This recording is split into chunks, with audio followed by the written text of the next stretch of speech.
தேவனுடைய வார்த்தைக்கு கடந்து போவோம். දෙවියන් වහන්සේගේ වචනට යමු. Let's go to the word of God. A long time ago I watched a wonderful movie called The Italian Job, the original Italian Job, not the latest one. நான் ஒரு ஆங்கில படம் பார்த்தேன். මම ඒක ඉංග්‍රීසි චිත්‍රපටයක් ரொம்ப காலத்துக்கு முன்னால அருமையான ஒரு படம் வந்தது, இட்டாலியன் ஜாப் என்று சொல்லி. ඒ කියන්නේ ඊට පැරණි චිත්‍රපටයක් ඉටාලියන් ජොබ් කියලා. அதிலே இங்கிலாந்திலிருந்து இத்தாலிக்கு தங்கம் கடத்த போவார்கள். ඒ කියන්නේ එංගලන්තේ ඉඳලා ඉතාලියට ඇවිල්ලා රත්තරම් හොරකම් කරගෙන රැගෙන යන්න යනවා. போய் அந்த 3 மினி மைனர்ஸ், மினி மோக்கன் சொல்லுமே, அந்த சின்ன மைனர் கார்கள்ல தங்கத்தை எல்லாம் கடத்தி கொண்டு போய் ஒரு பஸ்ல ஏத்திக்குவாங்க. දැන් මේ හැම රත්තරම් දෙයක්ම රැගෙන යන්න යන්නේ මිනිමොක් කියනව අර පරණ ඒ සුප්‍රසිද්ධ පොඩි කාර් තුනකින්. சூப்பர் படம். ඒ කියන්නේ හොඳ ඉතා ඉස්තරම් චිත්‍රපටයක්. இட்டாலியன் ஜாப்னு பிறகு ஒன்று எடுத்தான் ஒரு சொரித்தனமான படம். அது இல்ல, ஒரிஜினல் இட்டாலியன் ஜாப். ඒ කියන්නේ ඉතාලියන් ජොබ් කියන චිත්‍රපටයේ පසු එකක් ගත්තා. ඒක නෙවෙයි ඇවිල්ලා කලින් ගත්ත පරණ චිත්‍රපටය. ஐயோ, அந்த படத்தை எத்தனை தடவை வேணாலும் பார்க்கலாம். ඒ කියන්නේ මේ චිත්‍රපටය ඕනෑම වෙලාවක් බලන්න පුළුවන්. The beautiful movie, the original Italian Job, where they use 3 Mini Coopers to steal some gold and my goodness, and then they drive those Mini Coopers into mini mocks, mini miners into a bus, and then finally the lovely thing about the movie is the climax. அந்த படத்தினுடைய அந்த முடிவு தான் அருமையா இருக்கும். ඒ චිත්‍රපටයේ අවසානයේ තමයි ඉතා ලස්සනට තිබෙන්නේ. அந்த பஸ் வந்து ஒரு பள்ளத்துல இப்படி நிக்கும்.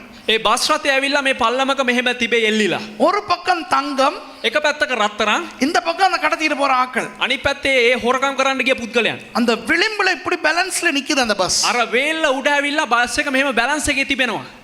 You know the climax, right? The bus goes and it's balanced on a cliff, and the gold on one side and these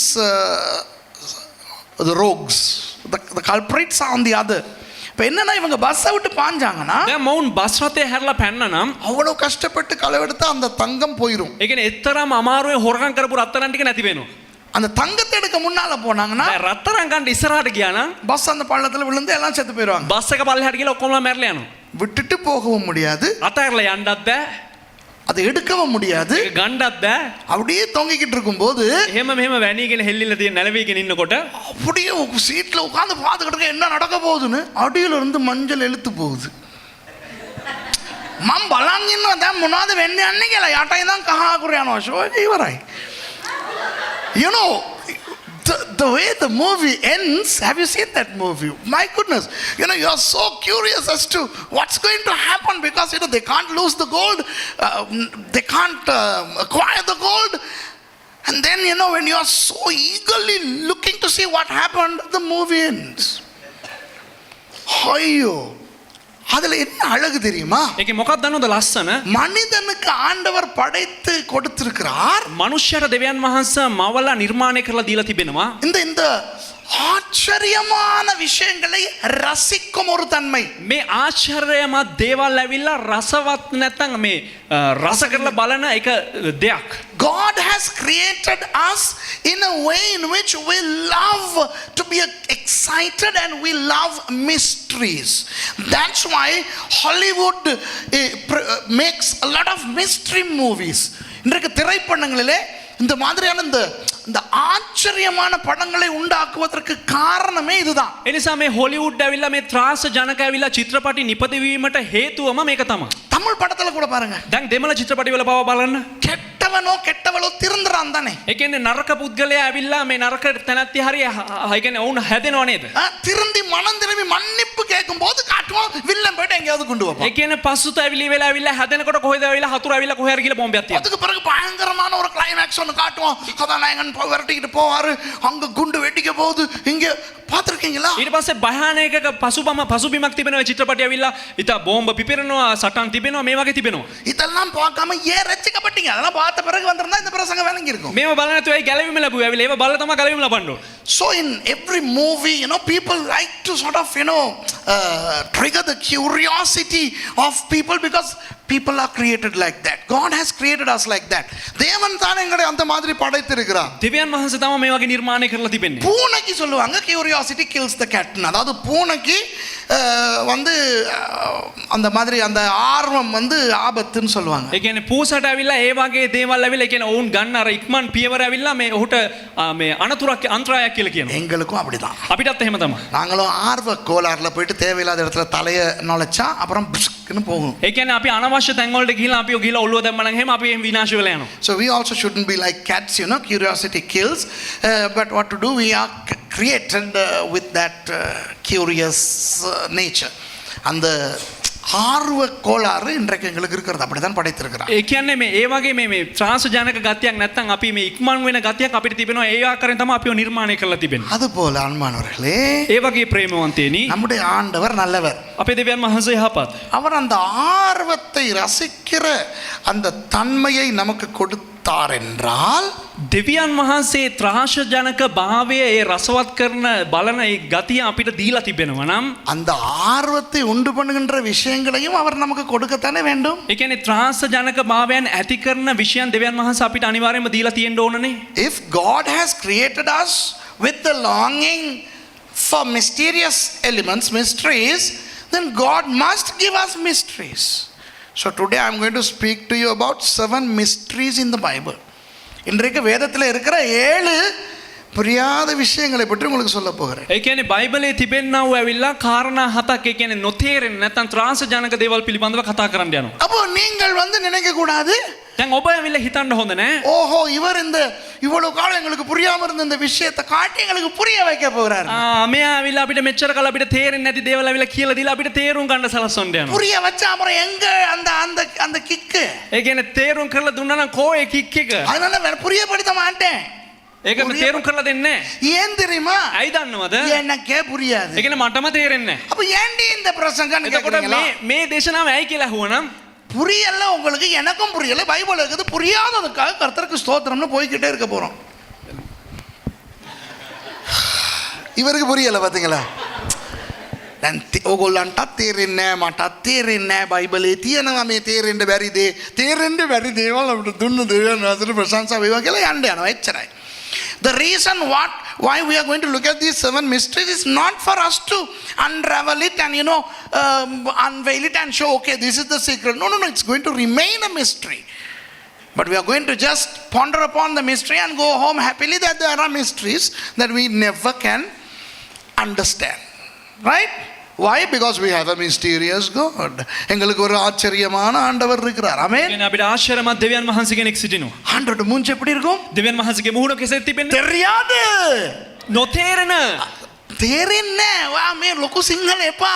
ගෙදර කතා කරන්නේම කතා කරන්න. තේරෙන්නේ ඔයි. අපේ දෙවියන් වහන්සේගේ මූණ තේරෙනවද අපිට? එංගල ආண்டவருடைய மூஞ்சி தெரியுமா எப்படின்னு? අපේ දෙවියන් වහන්සේගේ මුහුණ තේරෙනවා. Do we know how God looks? Do we know how God talks? தேவன் எப்படி பேசுவார் என்று தெரியுமா? දෙවියන් වහන්සේ කොහොමද කතා කරන්නේ කියලා දන්නවද? அவன் பேசுவார், மகனே அப்படிம்பார். வேற வேலை இல்லை அவருக்கு. පුත්‍රය. ஆண்டவர் எங்க எப்படி நிப்பார் தெரியுமா? දෙවියන් වහන්සේ කොහොමද ඉන්නේ දන්නවද? தெரியாது. வேற சாமி சிலது இப்படி நிக்கும், වෙන දෙවිවරු වෙලා මෙහෙම ඉන්නවා. சில சாமி இப்படி பார்த்துக்கிட்டு இருக்கும், සමහරක් අය මෙහෙම බලාගෙන ඉන්නවා. சில சாமியோட மூஞ்சி தெரியுமா? සමහරක් අයගේ මුහුණ දැකලා තියෙනවද? இப்படி இருக்குது நிறைய சாமி. මේ වගේ බොහෝ දෙවිවරු ඉන්නවා. எங்கட சாமியோட மூஞ்சி எப்படி இருக்குன்னு தெரியுமா? අපේ දෙවියන් වහන්සේගේ කොහොමද දන්න මුහුණ තියෙන්නේ? தெரியாது. எங்கட ஆண்டவர் எப்படி பேசுவார் தெரியுமா? අපේ දෙවියන් වහන්සේ කොහොමද දන්නවද කතා කරන්නේ? தெரியாது. எங்கட ஆண்டவரோட கை எப்படின்னு தெரியுமா? අපේ දෙවියන් වහන්සේගේ දෑත කොහොමද දන්නවද? தெரியாது. දන්නේ නැහැ. Why? Because we have a mysterious God. We don't know his face, we don't know how he talks, we don't know his hands, we don't know anything about him, because he's a mysterious God. Praise God for that. நம்முடைய ஆண்டவர் ஒரு ஆச்சரியப்படத்தக்க ஆண்டவர். ஆமென். දෙවියන් වහන්සේ අවිලා පුදුම වෙන්න ඕන දෙවියන් වහන්සේ කෙනෙක්. ஆகவே அவர் கொடுத்திருக்கிற 7 ஆச்சரியமான விஷயங்களை நாங்கள் பார்க்க ඒ போகிறோம். නිසා උන්වහන්සේ දීලා තියෙන ආශ්චර්යමත් 7ක් පිළිබඳව අපි බලන්න යනවා. ஏன்னே புரியாது. ඒ කියන්නේ මේ තේරෙන්නේම නැහැ දේ පිළිබඳව. ඒක ඇයි කියලා අපි දන්නේවත් නැහැ. We wouldn't know why this is happening. So from today onwards you shouldn't ask these questions from anyone, especially from me. Right? இதுக்கு பிறகு இந்த 7 விஷயங்களை குறித்து கேள்வி யார்கிட்டயும் கேட்க கூடாது, விசேஷமா என்கிட்ட கேட்கணும் கூடாது. මේට පසු ඇවිල්ලා මේ කාරණා 7 පිළිබඳව කාගෙන්වත් අහන්නත් එපා, විශේෂයෙන් මගෙන් අහන්න එපා. Okay, right. முதலாவது ප්‍රථමයෙන් எரேமியா 12வது அதிகாரம் 1வது வசனம். යෙරමියා 12 වෙනි පරිච්ඡේදයේ 1 වෙනි පදය. Let's go to Jeremiah chapter 12 and verse 1. Verse 1. Jeremiah chapter 12 verse 1. You are always righteous, O Lord, says Jeremiah, right? When I bring a case before you, yet I would speak with you about your justice. Why does the way of the wicked prosper? Why do all the faithless live at ease? ස්වාමින් වහන්සේ මා ඔබ සමග කාරණා කියන කල ඔබ ධර්මිෂ්ඨය. එහෙත් ඒ ගැන ඔබ සමග තර්ක කරන්නට කැමැත්තෙමි. දුෂ්ටන්ගේ මාර්ග දියුණු වන්නේත් තද ද්‍රෝහිකම් කරන සියල්ලන් සුවසේ සිටින්නේත් මක් නිසාද? கர்த்தாவே உம்மோடே நான் வழக்காட போனால் தேவரீர் நீதி உள்ளவராமே. ஆகிலும் உம்முடைய நியாயங்களை குறித்து உம்மோடே நான் பேசும்படி வேண்டுகிறேன். ஆகாதவர்களின் வழி வாய்க்கிறது என்ன? துரோகம் செய்கிறவர்கள் அனைவரும் சுகிக்கிறது என்ன? இப்போ எரேமியாவுக்கு ஒரு பெரிய பிரச்சனை. දැන් එරමියාට ලොකු ප්‍රශ්නයක්.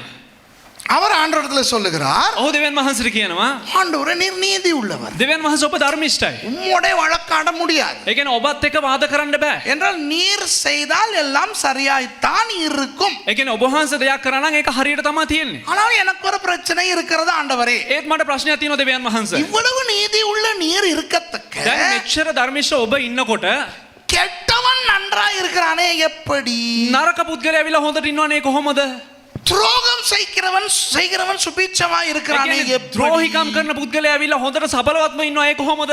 Jeremiah says, God, you are so righteous, nobody can question that. You are all wonderful, you are impartial, you are superb, but I have a huge problem. Why do the wicked prosper? Why do liars live happily? இது எங்களுக்கு ஒரு பெரிய பிரச்சனையா இல்ல? දැන් මේකට අපිට ලොකු ප්‍රශ්නයක් නෙමෙයිද? உண்மைதானே? ඇත්ත නේද?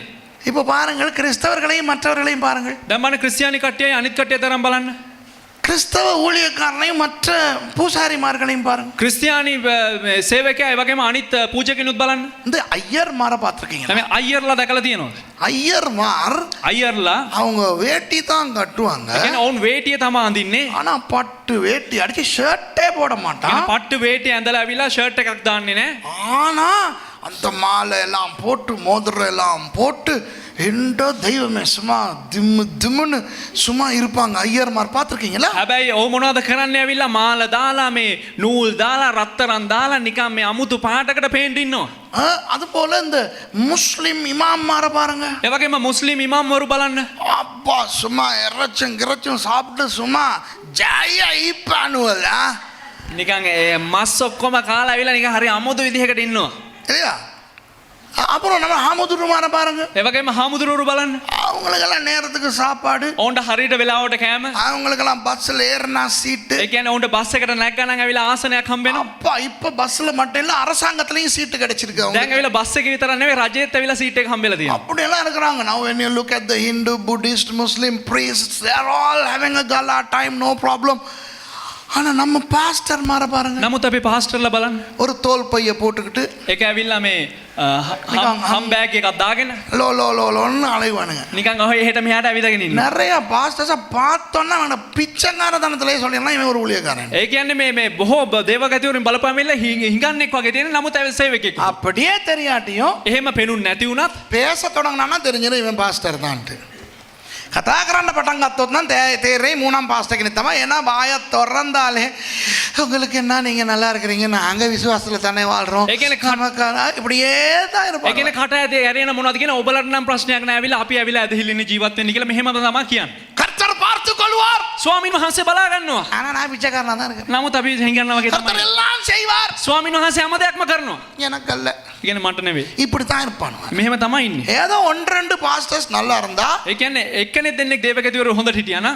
அவன் பின்வாங்கிட்டான்னு நினைப்பாங்க. ඒ කියන්නේ එහු පසුබට වුණා නම් හොඳයි කියලා හිතනවා. නෑ පසුබට වෙලා ඉන්න කියලා හොරු කියලා හිතයි. சரியா நான் சொல்றது உண்மையா பொய்யா? මේ කියන දේ හරිද නැද්ද? So when we look at our Christian pastors, a majority of them live like paupers. You know, they talk pauperish things, they behave like paupers, always no. சரியா இப்படி தான் இருப்பாங்க. ஏங்கிறது ஒரு கேள்வி வழங்குது. මේ වගේ තමයි ඉන්නේ. ඇයි කියලා එක ප්‍රශ්නයක්. கிறிஸ்தவ வாழ்க்கையும் மற்றவங்களுடைய வாழ்க்கையும் பாருங்க. ක්‍රිස්තියානි ජීවිතේත් ඇවිල්ලා අනිත් අයගේ ජීවිතේත් බලන්න. உலகம் நன்றாய் இருக்கிறது. ඒ කියන්නේ ලෝකයේ හොඳට ඉන්නවා. அநியாயம் செய்கிறவன் நன்றாய் இருக்கிறான். ඒ කියන්නේ අපරාධ කරන එක්කෙනා හොඳට ඉන්නවා. No, the wicked prosper. I mean, aren't we seeing that? நேற்று ராத்திரி ඊයේ රාත්‍රියේ நாங்கள் சாப்பிட்டுக்கிட்டு இருக்கும்போது අපි කෑම කාගෙන ඉන්නකොට இந்த பிரதர் ஷான் பாச துஷார் இவங்கெல்லாம் பேசிக்கிறாங்க. මේ බ්‍රදර් රොෂාන් අපි කතා වෙගෙන හිටියා. எத்தனை BMW கொண்டாடுறாங்களாம்? 250 BMW கொண்டு வராங்களாம். BMW 250 ගේනවලු. BMW உலகத்தவன் கொண்டு வருகிறான். BMW ඇවිල්ලා ලෝකේ පුද්ගලයන් රැගෙන එනවා. நம்ம අපි லோன்னு அலைகிறோம். අපි ලෝලෝ ගායන ගැන කතා කරන්නේ. You see, the government is bringing 250 BMWs. It should be that certain pastors have gotten together and they are bringing down Rolls Royces. And that's how it should be, because God owns the silver and gold, right? இப்போ உண்மையாக என்ன கதை நடக்கணும்னா ஊழியக்காரங்களெல்லாம் சேர்ந்து Rolls Royce car கொண்டு வராங்க. இன்னொரு கதை வரணும். දැන් කතාව කොහොමද එන්න ඕනේ කියලා ඇවිල්ලා සේවකයෝ ඔක්කොම එකතු වෙලා රෝල්ස් රොයිස් කාර් අරන් එනවා කියලා. உண்மையாக ஆண்டவரிடத்திலே பொன்னும் வெள்ளியும் இருக்கிறதா? දැන් ඇත්තටම දෙවියන් වහන්සේගේ හමුවේ ඇවිල්ලා රත්තරන්ු රිදීත් තියනවලු. ஆனால் நடக்கிறது என்னவென்றால், නමුත් සිදුවෙන්නේ මොකද්ද කිව්වොත් அநியாயம் செய்கிறவன், ඒ කියන්නේ අපරාධ කරන පුද්ගලයා, பாவி, පව්කාරයා, உலகத்தவன் ලෝකේ පුද්ගලයා எங்களை விட நன்றாயிருக்கும். අපිට වැඩිය හොඳට ඉන්නවා. So the wicked, the sinful, the worldly people are much more prosperous than us. இது ஒரு ஆச்சரியமா இல்லையா? මේක එක පුදුම දෙයක්ද නොවේද? ஆச்சரியம் தானே? පුදුම දෙයක් නේද? இதுக்கு பதில் உங்களுக்கு தெரியுமா தெரியாதா? මේකට පිළිතුර ඔබ දන්නවද නැද්ද? தெரியாது தானே? දන්නේ නැහැ නේද? எனக்கு தெரியும். මටත් දන්නේ නැහැ. எரேமியாவுக்கே தெரியாது, அப்புறம் எப்படி சுரேஷுக்கு தெரியும்? යෙරමියාටම දන්නේ නැහැ. ඒකට කොහොම සුරේෂ්ට දන්නේ? The great prophet Jeremiah didn't know why it happened, so how could Suresh know? So I don't know, you don't know, nobody knows, let it be that way. Okay? வணங்கதா, எங்களுக்கு தெரியாது. තේරෙනවද? අපිට දන්නේ නැහැ. ஆனா ஒரே ஒரு விஷயத்துல ஆறுதல் அடையலாம். නමුත් එක්කින් ඇවිල්ලා අපිට සැනසීම ලැබෙනවා. என்ன தெரியுமா? මොකද්ද දන්නවද? அவன் அனுபவி ராஜா, அனுபவி இங்க. ඒ කියන්නේ මේ පුද්ගලයා කියනවා වෙලාව අත්විඳින්න කියලා කියනවා මේ දේවල්. மே செத்து போன பிறகு මරුණට පස්සේ பரலோகத்துக்கு போக போறது நாங்க. ස්වර්ගයට යන්න යන්නේ අපි. அங்க சந்தோஷமா இருக்க போறது நாங்க. ඒ කියන්නේ එහෙ සන්තෝෂෙන් ඉන්න அந்த යන්නේ අපි. ஒரு ஆறுதல் எங்களுக்கு போதும். ඒ කියන්නේ ඒ එක සැනසීම පමණක් අපිට So ඇති. the only hope we have is that when we go to God, we are going to be happy, we are going to be in heaven. So don't try to understand why they are prosperous, why we are not. But instead be happy and content that we have heaven before us. அதாவது இன்றைக்கு அவன் ஏன் நன்றாக இருக்கிறான், இவன் ஏன் உருப்பட்டிருக்கிறான், நாங்கள் ஏன் இப்படி இருக்கிறோம் என்று வேதனைப்படாமல், ඒ කියන්නේ ආයෙ ඇවිල්ලා ඔවුන් මෙහෙම ඉන්නවා වෙලා එයා හැදිලෙන්නේ නැහැ, මෙයා මෙහෙම ඉන්නේ කියලා අපි මේ දේවල් හොයන්නේ නැතුව நாங்கள் செத்தால் ஆண்டவரிடத்தில் போய் நன்றாக இருக்க போகிறோம் என்ற அந்த நிம்மதியிலே வாழ்வோம். ඒ කියන්නේ අපි මරුණත් ඇවිල්ලා දෙවියන් වහන්සේ ගාව ඉන්න යනවා කියන ඒ සැනසීමෙන් අපි ජීවත් වෙමු. போதும் என்ற மனதுடனே கூடிய தேவ பக்தியை மிகுந்த ஆதாயம். ඒ කියන්නේ ඇති කියන ඇති සෑහේ කියන සිතුවිල්ලක් සමග තිබෙන දේව භක්තිය ඉතා ලොකු ලාභයක් කියලා බයිබලයේ කියනවා. Godliness with contentment is great gain. Okay? அப்ப இனிமே மத்தவன் நல்லா இருக்கிறத பத்தி நீங்க யோசிக்க மாட்டீங்க. ඒ කියන්නේ අනිත් අය හොඳින් ඉන්නවා කියලා ඇවිල්ලා හිතන්න යන්නේ නැහැ. சரிதானே? හරි නේද? ஓகே, யோசிங்க என்கிட்ட வந்து கேட்றாதீங்க. ඒ කියන්නේ හිතුවන හිතන ඇවිල්ලා මං ඇවිල්ලා අහන්න එපා. Okay, so now let's stop worrying about other people having a good life. Now let's go to point number 2. இரண்டாவது காரியம் வந்து யோவான் දෙවෙනි කාරණාව ඇවිල්ලා යොහන් 3வது அதிகாரம் 8வது வசனம். තුන්වෙනි පරිච්ඡේදයේ 8වෙනි පදය. John chapter 3 and verse 8. John chapter 3 and verse 8. The wind blows wherever it pleases. You hear its sound, but you cannot tell where it comes from or where it is going. So it is with everyone born of the Spirit. උලඟ කැමැති තැනකට ගසයි. ඒ ශබ්දය නුඹට ඇසෙයි. නමුත් කොතනින් එන්නේද කියාවත් කොතැනට යන්නේ කියාවත් නුඹ දන්නේ නැත. ආත්මයන්ගෙන් ඉපද සිටින සියල්ලෝම එසේයයි කීසේක. காற்றானது தனக்கு இஷ்டமான இடத்திலே வீசுகிறது, அதன் சத்தத்தை கேட்கிறாய், ஆகிலும் அது இன்ன இடத்திலிருந்து வருகிறதென்றும் இன்ன இடத்திற்கு போகிறதென்றும் உனக்கு தெரியாது. ஆவியினால் பிறந்தவன் எவனோ அவனும் அப்படியே இருக்கிறான். ஆவியினால் பிறந்தவன் எது மாதிரி இருக்கிறான்? ඒ කියන්නේ ආත්මේ නිපදිලා ඉන්න අය කොයි වගේලුද ඉන්නේ? காற்று மாதிரி இருக்கிறான். ඒ කියන්නේ මේ සුළඟ වගේ සිටිනවා. The one who is born in the Spirit is like the wind.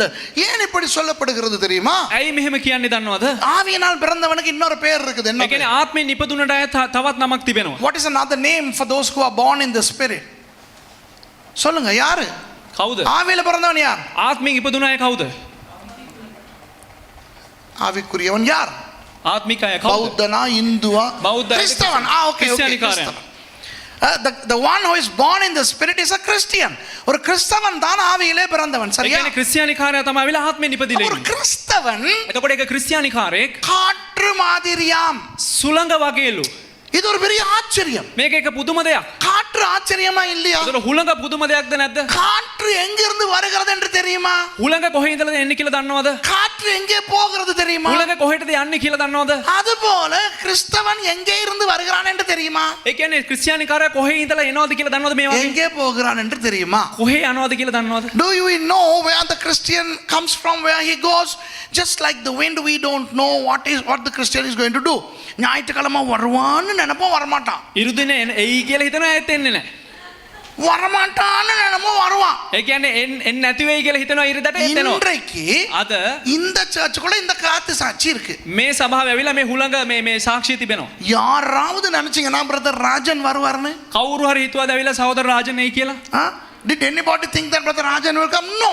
Like the wind he came. சரியா, காத்து மாதிரி வந்தார். හරියට සුළඟ වගේ ආවා. நானும் மர்சியும் பாஸ்டர் டேனியும் வாரியகளை போனோம். ඒ කියන්නේ මමත් පාස්ටර් ඩැනිත් ඒ වගේම සහෝදර මර්සිත් ඇවිල්ලා වාරියකල ගියා. வாரியகளை ஒரு வீடா போய் எல்லாத்தையும் சந்திச்சு, වාරියකල හැම ගෙදරකට ගිහිල්ලා සියලු දෙනාම හම්බෙලා வாங்க, එන්න ஏன் வரல, ඇයි එන්නේ නැත්තේ? எல்லாத்துக்கும் ஜெபம் பண்ணி හැම දෙනාටම යාඥා කරලා எல்லாம் பேசிட்டு வந்தோம். හැම දෙනාටම කතා කරලා ආවා. நான் நினைச்சேன் இந்த சைடே நிறைஞ்சிருக்கும். මම හිතුවා මේ පැත්තම විරලා තියෙයි කියලා. ஒன்னாவது வந்திருக்கா வாரியகளில். ඒ කියන්නේ වාරියකල ඉඳලා එක්කෙනෙක් හරි ඇවිල්ලා තියෙනවද? We took all the trouble. Amidst my ailments, we went to Varyagala and visited those homes of believers, and we told them to come, and nobody showed up. Now that's wind, right? வலங்கடா காத்து. තේරෙනවද සුළඟ? வரும். එයි ஆனா வர. ඒත් එන්නේ. அதுதான் கிறிஸ்தவன். එහෙම තමයි ක්‍රිස්තියානිකා. வலங்கடா. තේරෙනවද? அது போல ඒ වගේ கிறிஸ்தவன் வந்து நீங்க நோட்டீஸ் அடிங்க. ඒ කියන්නේ ක්‍රිස්තියානිකාරයට දැන්වීම ගහන්න බලන්න. 120 சர்ச்சுக்கு நோட்டீஸ் கொடுத்தாரு மாப்ள இஸ்ரவேல் மீட்டிங்க்கு. සභා 120කට ඊශ්‍රායල් රැස්වීම පිළිබඳව දැනුම් දුන්නා. நான் ஒரு 10 சர்ச்ல இருந்து வந்தான். හැබැයි සභා 10කින් විතර තමයි පැමිණලා තිබ්බේ. மத்தவங்க என்ன ஆச்சு? අනිත් අයට මොනවද සිද්ධ වුනේ? காற்று வீசுதே. ඒ කියන්නේ සුළඟ விளங்குதா? හමනවා. காற்று. இப்போ நீங்க யோசிக்கலாம், දැන් ඔබ හිතන්න පුළුවන් ஏன் பாஸ்டர் சில பேர் வர்றாங்க அப்புறம் வராம இருக்கிறாங்க? ඇයි පාස්ටර් සමහරක් අය එන්නේ සමහරක් අය එන්නේ නැතුව ඉන්නේ? தெரியாது. දන්නේ නැහැ. காத்து. සුළඟ. ஐயோ, திடீர்னு எதிர்பார்க்காம வந்துட்டாங்களே. අයියෝ එකපාරට හිතන්නේ නැතුව ආවනේ. காத்து. සුළඟ. காத்து மத்தவங்க மாத்திரம் இல்ல, සුළඟ අනිත් අය පමණක් නොවේ. அதான் உட்கார்ந்துருக்கீங்களே, ඒ කියන්නේ මේ ඉඳගෙන ඉන්නවනේ. நீங்க எல்லாருமே காத்து தான். මේ හැම දෙනාම සුළඟ තමයි. All of us here, including myself, we are all like wind. The Bible says, those who are born in the spirit, we are like wind. Nobody knows where we go, what we are going to do. அடுத்த நிமிஷம் எங்கட mood எப்படி மாறும்னு எங்களுக்கு தெரியுமா? ඒ කියන්නේ අනිත් මිනිත්තුවේදී අපේ මූඩ් එක කොහොමද වෙනස් වෙන්නේ කියලා අපි දන්නවද? நல்லா சிரிச்சிட்டு இருப்போம். හොඳට hina වෙලා ඉන්නවා. மாவன ஏதாவது ராங்கா போச்சுன்னா මොනවා හරි පොඩි දෙයක් වැරදුනා නම් கட்டி கட்டி கட்டி கட்டி ඊට கட்டி. පස්සේ මෙහෙම ගාන තමයි ඉන්නේ. போன கிழமை யாரும் என்கிட்ட கேட்டா, ගිය සතියේ මම කවුද ඇහුවා? நீங்க இவ்வளவு கோமா கத்திக்கிட்டு இருந்து திடீர்னு மாறுனீங்களே. දැන් මෙච්චර තරහෙන් ඔබ කතා කරන් ඉඳලා එකපාරටම ඔබ වෙනස් වුණා. Just last week somebody asked me, I was ferocious, I was so aggravated, I was angry, and all of a sudden I mellowed down. So they asked me, how did you just mellow down just like that? Hey, wind, காத்து. உலங்க. அப்படிதான் இருந்த வாக்குல புஷ்ன்னு அடிச்சான் தான் நம்மட blue come Pinus மரம் ஒன்று விழுந்து கிடக்குது. එකපාරට ඇවිල්ලා විශ් ගාලා ඇවිල්ලා හුළඟ ආව ඇවිල්ලා අපේ අර ටර්පන්ටයින් ගහක් වැටලා තියෙනවා. முந்தா நாள் வேலை செஞ்சோம், පෙරේද වැඩ කරවුවා. நல்லா காத்து அடிச்சது. හොඳට හුළඟ තිබ්බා. நேத்து வேலை செஞ்சோம், ඊයේ වැඩ කරවුවා. காத்தே அடிக்கல, இங்கெல்லாம் சுட்டு போயிருக்குது. ඒ කියන්නේ හුළඟම හැමුවේ නැහැ නිසා මේ ඔක්කොම පිච්චිලා அது ගිහිල්ලා. போல தான் கிறிஸ்தவன். ඒ වගේ තමයි ක්‍රිස්තියානිකා. ஒரு ஞாயிற்றுக்கிழமை சபை நிறைஞ்சி வழியும், එක දිනක ඇවිල්ලා සභාව පිරීලා ඉදිරියනවා. அடுத்த ஞாயிற்றுக்கிழமை சபையில எல்லாரும் இங்கே வந்து தான் ஆராதிக்கணும். ஏன்னா ரெண்டு சைடுக்கும் ஆக்கள் இருக்காது. ඒ කියන්නේ ඊළඟ ඉරිද ඇවිල්ලා ඔක්කොම මෙතනට ඇවිල්ලා තමයි නමස්කාර කරනවා. ඒ දෙපැත්තටම සෙනග නැහැ. இந்த வாரம் பாஸ்டர் மங்க வர ඒ மாட்டாங்க. කියන්නේ මේ එනවා පාස්ටර් කියලා කියනවා ආයෙ එන්නේ නැහැ. ஆல் நைட்ல வந்து சாட்சி சொல்லுவாங்க. ඇවිල්ලා මේ රාත්‍රියේ මෙහි ඇවිල්ලා සාක්ෂි කියනවා. கர்த்தர் என்னை தொட்டு விட்டார். ස්වාමීන් වහන්සේ මාව ස්පර්ශ කරනවා. இனி நான் சபையை விட மாட்டேன். ආයෙ මම සභාව අත්හරින්නේ නැහැ. அடுத்த ஞாயிற்றுக்கிழமை வராது சர்ச். පහුවදා ඉරිදා එන්නේ නැහැ ඊට පස්සේ. விளங்குதா? තේරෙනවද? காத்து. හුළඟ. இப்ப நமக்கு இது புரியாதனால දැන් අපිට මේක තේරෙන්නේ නැති නිසා ஏன் எதுக்குன்னு ஆராயிரும். ඇයි මොකටද කියලා හොයන්නේ? Because we don't understand the paradox, we try to understand, we try to explain. Hey, it cannot be done. Can you explain wind? காத்து நீங்க புரியப்படுத்த முடியுமா? காத்து வளர்க்க முடியுமா? සුළඟ ගැන තේරුම් කරලා දෙන්න පුළුවන්ද කාට හරි? ஆகவே இனி கிறிஸ்தவன் එහෙනම් ආයේ ක්‍රිස්තියානි කාරයන් என்ன பண்ணினாலும் මොන දේ කරත් ஏன் பண்றான்னு கேட்க கூடாது. ඇයි කරන්න කියලා අහන්න ඕනේ නැහැ. அவனுக்கும் தெரியாது, ඔහුට දන්නෙත් නැහැ. எனக்கும் தெரியாது. මට දන්නෙත් නැහැ. ஏன்னா இது ஒரு ஆச்சரியமான விஷயம். ඇයි කිව්වොත් ඒක මේක ඉතා පුදුම දෙයක්. So hereafter if you see a Christian doing something, don't ask why, because you don't know, he doesn't know, I don't know. விளங்குதா உங்களுக்கு? තේරෙනවද ඔබලාට? பாஸ்டர் ஏன் அவங்க வரல ඇයි පාස්ටර් ඒ කට්ටිය ආවේ නැත්තේ? கேட்காதீங்க. අහන්න එපා. ஏன் வந்தாங்க ඇයි ආවේ ඔහු? கேட்காதீங்க. අහන්න එපා. ஏன் இவங்க தசமபாகம் கொடுக்குறாங்க ඇයි මේ இல்ல? කට්ටිය දසෙන් කොටස දෙන්නේ නැත්තේ? கேட்காதீங்க. අහන්න එපා. ஐயோ ஏன் தசமபாகம் கொடுக்குறாங்க ඇයි දසෙන් කොටස දෙන්නේ මේ කට්ටිය? கேட்காதீங்க. අහන්න එපා. ஜெபம் பண்ணும்போது ஏன் அவங்க ஜெபிக்கிறாங்களே இல்ல ඇයි යාඥා කරනකොට ඒකට යාඥා කරන්නෙම නැත්තේ? கேட்காதீங்க. අහන්න එපා. ஏன் இவங்க மாத்திரம் ஜெபிக்கிறாங்க ඇයි මෙයා විතරක් යාඥා කරන්නේ? கேட்காதீங்க. අහන්න එපා. ஏன் ஜெபிக்கும் போது இவங்க உழுறாங்க ඒ සමහරකට යාඥා කරනකොට වැටෙනවා. கேட்காதீங்க. அஹண்ட் எப்பா. ஏன் ஜெபிக்கும் போது சில பேர் நட்ட மரம் மாதிரி நிக்கிறாங்க அசையாம ඇයි සමහරක යාඥා කරනකොට හිටගෙන පොල් ගහ වගේ කෙලින්ම ඉන්නේ? கேட்காதீங்க. அஹண்ட் எப்பா.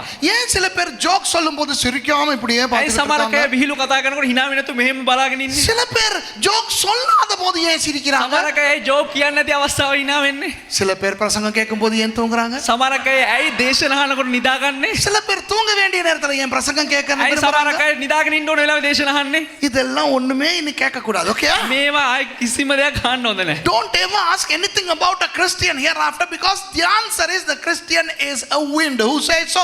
The Bible. யார் சொன்னா இவன் காத்துன்னு? ඒ කියන්නේ කවුද කිව්වේ ඇවිල්ලා හුලඟ කියලා? பைபிள். බයිබලේ කියන්නේ. புரியுதா உங்களுக்கு? තේරුණාද ඔබලාට? ஹலோ, இப்பதான் புரியுது உங்களுக்கு வாழ்க்கைனா எவ்வளவு நிம்மதி. ඒ කියන්නේ දැන් තමයි ඔබලාට තියෙන ජීවිතේ නම් කෙතරම් මේ නිස්කලංකද If කියලා. we understand this, we can be having a very easy life, because without knowing this, many pastors are trying to understand the believers and the believers are trying to understand the pastor. எத்தனை ஊழியக்காரங்க விசுவாசிகளை புரிஞ்சுக்கிற try ඒ பண்றாங்க. කියන්නේ බොහෝ සේවකයන් ඇවිල්ලා ඇදහිලිවන්තයන් තේරුම් ගන්න හදනවා. நிறைய விசுவாசிகள் ஊழியக்காரனை புரிஞ்சுக்கிறதுக்கு பார்க்கறாங்க. ඒ කියන්නේ බොහෝ ඇදහිලිවන්තයන් ඇවිල්ලා සේවකයන් තේරුම් ගන්න හදනවා. முடியவே முடியாது. කවදාකවත් මේක කරන්න බෑ. புரியுதா உங்களுக்கு? තේරුණාද ඔබලාට? சரியா நான் சொல்றது? හරිද මං කියන දේ? ஓகே, சோ இன்னையில இருந்து விடுதலை. ඒ නිසා ආද ඉඳලා නිදහස. So freedom from today. Don't worry about what Christian does, what just think another wind is blowing. விளங்குதா? ஏதாவது எந்த கிறிஸ்தவன் என்ன கூத்தாடினாலும் அட இன்னொரு காத்து வீசுதுன்னு பேசாம போய்கிட்டே இருக்க ඒ வேண்டியது. නිසා මොන ක්‍රිස්තියානිකාරයෙන් මොන දේ කරත් අන්න හුලඟක් හමුනා කියලා කරබගෙන යන්න තියෙන්නේ. சில நேரம் காத்து வீசும்போது என்னத்தையாவது அள்ளிக்கிட்டு வர்ற மாதிரி இருந்த வாக்குல சர்ச் நிரம்பி வழியும். ඒ කියන්නේ සමහරක් වෙලාවට හුලඟ හමනකොට ඇවිල්ලා එකපාරට එනකොට ඇවිල්ලා සමහරක් විට සභාව පිරෙයි. அதே மாதிரி காத்து வந்து இருக்கிறவங்கள அள்ளிக்கிட்டு போயிடும். ඒ සමහරක් වෙලාවට හුලඟ ඇවිල්ලා ඉන්න අයත් අරගෙන යයි. அதனால ஒன்னும் நீ கவலைப்படக்கூடாது. ඒ නිසා ආයේ කිසිම දෙයකට දුක් වෙන්න හොඳ නැහැ. ஹாப்பியா இருக்குல்ல? මේ නිදහස අයද තියෙනවනේ. ஹாப்பியா இருக்குதானே? සන්තෝෂයිනේ. இனி யாரையும் புரிஞ்சுக்கிற முயற்சிக்காதீங்க. ආයේ කවුරුත් කාවවත් ඇවිල්ලා තේරුම් ගන්න හදන්න එපා. ஈவன் புருஷன் மஞ்சாதி. ඒ කියන්නේ මේ ස්වාමි පුරුෂයා භාර්යාවත් එහෙම තමයි. Even husband and wife, if they are a Christian, don't try to understand. If you are married to a Christian spouse, you are married to the wind.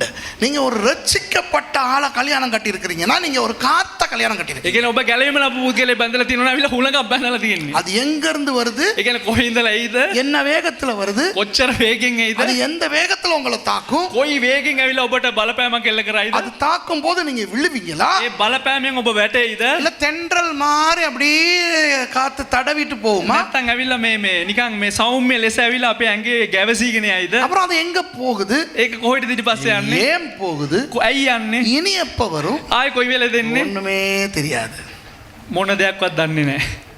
காத்து. සුළඟ. So hereafter we don't need to know anything about any Christian, because a Christian is a wind. Okay?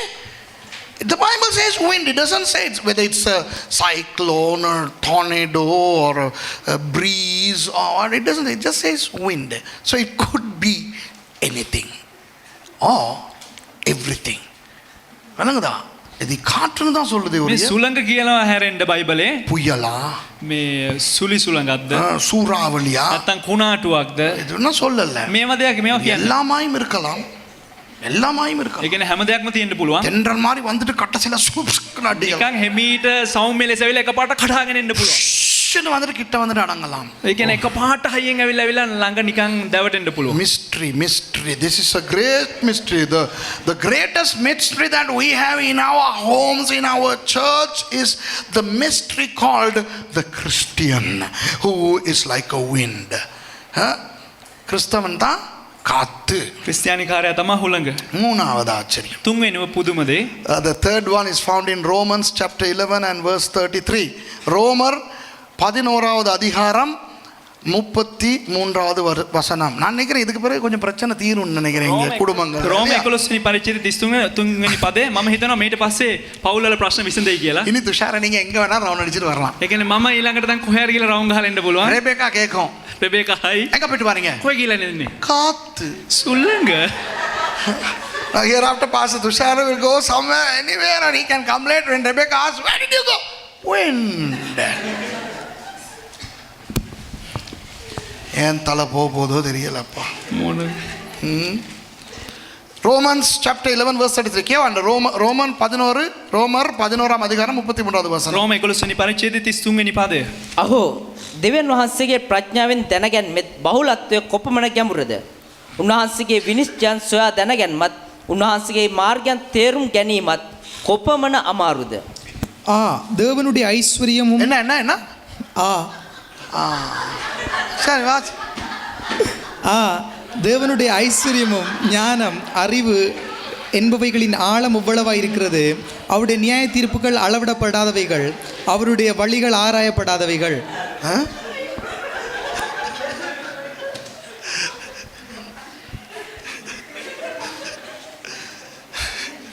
அதாவது பவுலடியார் ඒ කියන්නේ පාවුල්තුමා ரொம்ப அப்படியே shock ஆகி ඒ කියන්නේ පුදුම වෙලා அப்படிங்கிறார். ஆச்சரியப்பட்டு ஆண்டவரே ඒ පුදුම වෙලා දෙවියන් වහන්සේ நம்ம எசேக்கியேல் வந்து பவுல் எல்லாம் நம்ம எசேக்கியேல் மாதிரியா? අපේ එසේකියල් ඇවිල්ලා මේ පවුල් වගේ නෑ පவுல் තුමා අපේ எசேக்கியேல் වගේ නේ. අපේ எசேக்கியேல் எப்படி ஐயா? எப்படி කොහමද? සිංහලෙන් කොහමද? අහෝ කියන්න. අහෝ ලොකු පුදුම මහෝත්තම දෙයක් දැකපුවාම මහේෂ් අහෝ எனக்குதா ஒரு ஆச்சரியமான பயங்கரமான விஷயத்தை பார்த்துருவோம். மெசேக்கியல் சார் நானும் அதே மாதிரி வாசிக்கிறேன். Okay, let me read like that. Okay. The depths of the riches of the wisdom and knowledge of God, how unsearchable his judgments and his paths beyond tracing out. இவங்க ரெண்டு பேரும் எப்படி பிசாசு விரட்டுவாங்களா? මේ කටි කොහොමද යක්ෂ වෙලෝ නැත්තේ? சாத்தானே போ, යක්ෂයන්ද இயேசுவின் நாமத்தில் போ, இயேசுவின் நாமத்தில் போ. යේසුස් වහන්සේගේ නාමයෙන් යන්න. இயேசு வாசிக்க நாமே வந்து get out in the name of Jesus. I curse you, I bind you, I will kick you. தெய்வமே வாசிக்கிறானுங்களா பைபிளை? வாசி வாசி அப்படி சொல்மாங்காய் வாசி. I need some holmanusiasm there. அது வாந்தி வார மாதிரி இருக்குது. වමනෙන්ද වගේ තියෙන එක. இல்லை நீ எழுப்ப நவீன் நல்லா கில்லு அவனை. அந்த கில்லும் போது நீ வாசி. හොඳට කුණිත්තන්න කුණිත්තනෝර කියන්න. அடேன்றாது. சரியா? Okay okay. இப்போ இந்த இடத்துல பவுலடியார் என்ன சொல்லுகிறார்? දැන් මේ ස්ථානේ පාවුල්තුමා මොනවද කියන්නේ කිව්වොත්? Now Paul is so excited about the riches, the wisdom, the knowledge of God and God's judgments. ஆண்டவருடைய ஐஸ்வர்யம், දෙවියන් වහන්සේගේ ඇවිල්ලා මේ ධනය, அவருடைய ஞானம், උන්වහන්සේගේ ප්‍රඥාව, அவருடைய அறிவு, උන්වහන්සේගේ දැනගැනීම, அவருடைய நீதி, උන්වහන්සේගේ ධර්මිෂ්ඨකම, இது எல்லாவற்றையும் குறித்து ஆச்சரியப்படுகிறார். ඒ කියන්නේ මේ හැම දෙයක්ම පිළිබඳව පුදුම වෙනවා. ஏன் ஆச்சரியப்படுகிறார்? ඇයි පුදුම වෙන්නේ? அந்த அளவுக்கு ஐஸ்வர்யவான் நம்முடைய தேவன். එතරම් දුරට ඇවිල්ලා උන්වහන්සේ ධනවත්. அந்த அளவுக்கு ஞானம் உள்ளவர் ඒ ஆண்டவர். කියන්නේ එතරම් දුරට පිරිලා The උන්වහන්සේ. reason why Paul is so excited about God's wisdom, riches, knowledge and the judgment is because God is full of riches. He is full of wisdom. He is full of knowledge. ஆண்டவர் பயங்கர ஐஸ்வர்யம் உள்ளவர். දෙවියන් වහන්සේ භයානක ලෙස ධනයෙන් පිරීලා ඉන්නේ. இந்த மூன்றையும் சொல்லிவிட்டு මේ කාරණා තුනම කියලා சொல்லுகிறார் அவருடைய வழிகள் ஆராய்ந்து முடியாது அப்படிதானே එහෙම කියලා ඇවිල්ලා පාවුල්තුමා කියනවිලා උන්වහන්සේගේ මාර්ගයන් ඇවිල්ලා තේරුම් ගන්න බෑ කියලා. and finally he says his paths beyond tracing out. So பவுலடியார் என்ன சொல்லுகிறார் தெரியுமா? පාවුල්තුමා මොනවද දන්නවද කියන්නේ? ஐயோ ஆண்டவருக்கு பயங்கர ஞானம் இருக்கிறது. දෙවියන් වහන්සේ මහා භයානක ලෙස ප්‍රඥාව තියෙනවා. ஆனால் சில விஷயங்களை பார்த்தால் නමුත් සමහර දේවල් බැලුවා නම් ஏன் அது அவருக்கு தெரியாமல் போயிற்றா என்ற ஒரு ஆச்சரியம். ඇයි උන්වහන්සේට ඒ දේ දන්නේ නැතුව ගියේ කියන එක අපිට පුදුමයක් ஒரு වෙනවා. உதாரணம், එක උදාහරණයක්. ஏவாள் பழத்தை சாப்பிட போறான்னு தெரியுமா தெரியாதா? දැන් ඒවා ඒ පළතුරු අනුභව කරන්න යනවා කියලා දන්නවද නැද්ද? தெரியும். දන්නවා. தெரிந்தும் விட்டார். ஏன்? දැනගෙනත් අතහැරියා. ඇයි ඒ? ஒரு தேவதூதன் பிசாசாய் மாறப் போகிறான் என்று ஆண்டவருக்கு தெரியுமா தெரியாதா? දෙවියන් වහන්සේට දන්නේ නැද්ද ඒක දේවදූතයෙක් ඇවිල්ලා යක්ෂයා ලෙස මාරු වෙන්න යනවද කියලා? தெரிந்தார். தெரிந்தது. දැනගෙන හිටියා. தெரிந்தும் விட்டார். උන්වහන්සේ දැනගෙනත් අතහැරියා. உலகம் இந்த மாதிரி இருக்க போகிறது என்று ஆண்டவருக்கு தெரியுமா ඒ தெரியாதா? කියන්නේ ලෝකයේ මේ වගේ මෙහෙම තියෙන්න යනවා කියලා දෙවියන් වහන්සේට දන්නේ නැද්ද? தெரிகிறது. දන්නවා. උන්වහන්සේ தெரிந்தும் அனுமதிக்கிறார். දෙවියන් වහන්සේට තේරිලත් උන්වහන්සේ දේ අනුමත කරනවා. ஆண்டவர் தெரியாம செஞ்சிட்டாரோ? දෙවියන් වහන්සේ දන්නේ නැතුව කරාද? தெரியாம செஞ்சிட்டாரான்னு கேட்கிற நிறைய கேள்விகள் நமக்கு இருக்கு தானே. ඒ කියන්නේ දන්නේ නැතුව කරාද කියන බොහෝ ප්‍රශ්න අපිට තියෙනවා. அதுதான் பவுல் சொல்லுகிறார். ඒක තමයි පාවුල්තුමා There are කියන්නේ. so many things that we wonder. Did God really not know that it's going to happen this way? Did God not know that Eve was going to eat the fruit? And did he not know that the angel was going to betray and become the devil? And did God not know that people would rebel? And I mean, why did God? I mean, this is a question that we have, right? எங்களுக்கு இருக்கிற ஒரு கேள்வி அப்படிதானே? අපිට තියෙන ප්‍රශ්න මේ වගේ. එහෙම නේද? அதுதான் பவுலுக்கு இருக்கிறது. ඒක තමයි පාවුල්තුමාට அது තිබෙන්නේ. ஆண்டவரிடத்துல அவ்வளவு ஐஸ்வர்யம் இருக்கிறது. දෙවියන් වහන්සේ මෙච්චර ධනවත් ஏன் அதை எங்களுக்கு கொட்டி கொடுக்காமல் இருக்கிறார்? ඇයි අපිට උන්වහන්සේ ඒ දේවල් ඔක්කොම හලන්නේ නැත්තේ දාන්නේ නැත්තේ අපි මත? இன்னும் ஒரு கேள்வி. ඒක තවත් එක The ප්‍රශ්නයක්. other question is, God has so much riches and then he's not pouring those riches on us. Why? ஏன் எங்களுக்கு கொடுக்காமல் ඇයි இருக்கிறார்? දෙවියන් වහන්සේ අපිට දෙන්නේ නැතුව ඉන්නේ? புரியுதா உங்களுக்கு? තේරුණාද ඔබට? இது புரியாது என்று பவுல் சொல்கிறார். මේක තේරෙන්නේ නැහැ කියලා පාවුල්තුමා කියනවා. அவருடைய வழிகளை நாங்களால் புரிந்து கொள்ள முடியாது. ඒ කියන්නේ උන්වහන්සේගේ මාර්ගයන් අපිට තේරුම් ගන්න බෑ. Paul says we don't know why God is doing those things because his judgments, his ways are untraceable. We cannot understand them. சரியா? இப்ப புரியுதா உங்களுக்கு? දැන් තේරුණාද ඔබලාට? அடுத்தது நாலாவது මීළඟ දේ හතරවෙනි කාරණාව. ஒரு அருமையான ஒரு விஷயம் 1 கொரிந்தியர் 15வது அதிகாரத்தில் இருக்கிறது. ඒක ලස්සන දෙයක් ඇවිල්ලා 1 කොරින්ති 15 වෙනි පරිච්ඡේදයේ 51 වෙනි පදේ 1 තියෙනවා. Corinthians chapter 15 and verse 51. 51வது வசனம் வாசிங்க. 15:51. 1 කොරින්ති 15 වෙනි පරිච්ඡේදයේ 51 වෙනි පදය. Listen, says Paul, I tell you a mystery. We will not all sleep, but we will all be changed.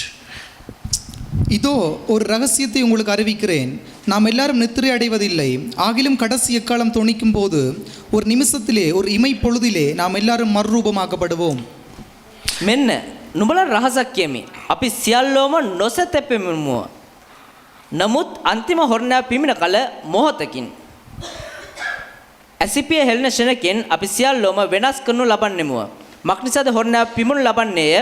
එකල මලහව නොදින්න ස්වභාවයෙන් යුක්තව නැගිටිනු ලබන්නෝය. In a flash, in the twinkling of an eye, at the last trumpet, for the trumpet will sound, the dead will be raised imperishable and we will be changed. பவுலடியார் எதை பற்றி பேசுகிறார் தெரியுமா? පාවුල්තුමා කුමක් ගැන දන්නවද කතා කරන්නේ? சபை எடுத்துக்கொள்வதை பற்றி සභාව பேசுகிறார். ඔසවා ගන්න එක පිළිබඳව. Paul is talking about the rapture. You know, the rapture has never ever happened in history.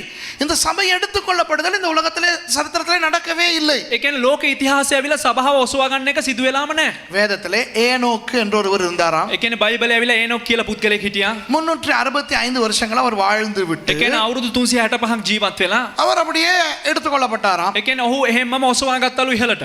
சரி, அது நீ வேதத்துல இருக்கிறது. හරි ඒක බයිබලයේ තිබෙනවා. எலியா இருக்கிறார். ඊට පස්සේ එලියා ඉන්නවා. ஒரு நாள் எலியாவை அப்படி ஒரு சுழல் காற்று மாதிரி வந்து எடுத்துக்கொண்டு போய் விட்டது பரலோகத்துக்கு. එක දවසක් ඇවිල්ලා ස්වර්ගයට ඇවිල්ලා එලියාව එක සුලිසුලඟක් වගේ ඇවිල්ලා එහෙම අරගෙන ගියා. இதெல்லாம் அந்த காலத்துல நடந்த சம்பவங்கள். මේවා ඇවිල්ලා ඒ කාලේ සිද්ධ වුණා වූ සිද්ධීන්. ஆனால் எங்களுக்கு இந்த சபை எடுத்துக்கொள்ளப்படுவது வந்து ஒரு பெரிய குழப்பமாக இருக்கிறது. දැන් ඇවිල්ලා අපිට මේ සභාව ඔසවා ගන්න එක ඇවිල්ලා අපිට ප්‍රශ්නයක් වෙලා තියෙනවා. எப்படி நடக்கும்? කොහොමද සිද්ධ වෙන්නේ? எப்ப நடக்கும்? කවදද සිද්ධ වෙන්නේ? நாங்க உடுப்போட ඒ போவோமா කියන්නේ අපි ඇඳුම් එක්ක යනවද? அல்லது இந்த உடம்போட போவோமா? නැත්නම් මේ ශරීරයත් එක්ක යනවද? செத்து போனவங்க முதல்ல எழும்புவாங்கன்னு சொல்லுது. ඒ කියන්නේ මැරුණා අය ඉස්සල්ලාම නැගිටිනවා அப்ப කියනවනේ. அவங்களை எரிச்சிட்டா அந்த சாம்பல் எல்லாம் இல்லையே. එතකොට ඔවුන් පුච්චවුවා නම් ඒ අලු එහෙම නැහනේ.